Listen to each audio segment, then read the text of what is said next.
Yeah, should be able to dodge some raindrops, I think, at that point. I think a lot of events this weekend are going to be okay, especially on Saturday, but we are tracking some wet weather. Now, this morning, it's all about the cold temperatures. Finally, those winds have gone down, and as a result, we've seen clear skies overhead, and we've maximized the cooling. We call that radiational cooling. A lot of that heat down here at the ground level is released back into the atmosphere. 37 right here at the station in Carterville. We've got 30 in Mount Vernon, 37 in Marion, and 31 currently in Carbondale. So it is a chilly morning. We likely do have some patchy frost in a few locations. Once again, winds have finally gone calm this morning. Wind has been really a factor through much of this week, and we anticipate the breeze to be a little lighter over the next couple of days. Still expecting some fairly cool weather. Temperatures today running about 4 or 5 degrees cooler than average for this time of year. We'll bounce back a little closer to average tomorrow. Now, Saturday is probably going to be the pick day of the weekend. A lot of dry time expected during the daylight hours. It's going to be a little warmer, highs approaching 70,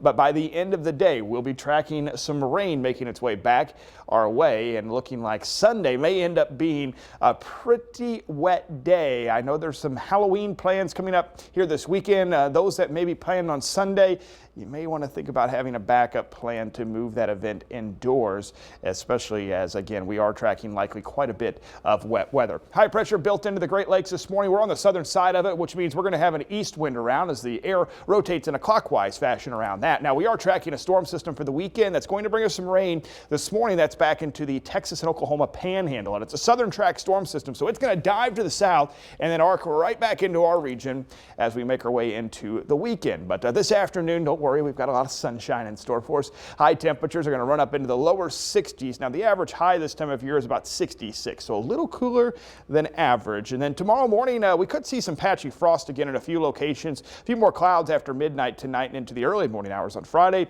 Waking up into the upper 30s, and then tomorrow afternoon, a lot more sunshine expected. Low 70s across western Kentucky, upper 60s across much of southern Illinois. But here comes that storm system bringing us some rain. Timing on this really looks towards the end of the day on Saturday and then into Sunday morning for the best chances for widespread rain, and another rain event where most of us are going to see at least some rain out of this, and some may see about half an inch or so is what we're thinking right now. We continue to see this track a little farther northward, so for those still needing some rain, that is some good news. Unfortunately, it does fall on the weekend. Comes in here Saturday night and through the day on Sunday. Looking ahead to Monday, of course, Halloween. Right now, we're starting to be able to pinpoint some of the timing on the rain. Looks mainly focused on Monday morning. I think trick-or-treating is not going to be impacted too much Monday evening. And once this storm system gets on out of here, we're expecting a big warm-up middle of next week.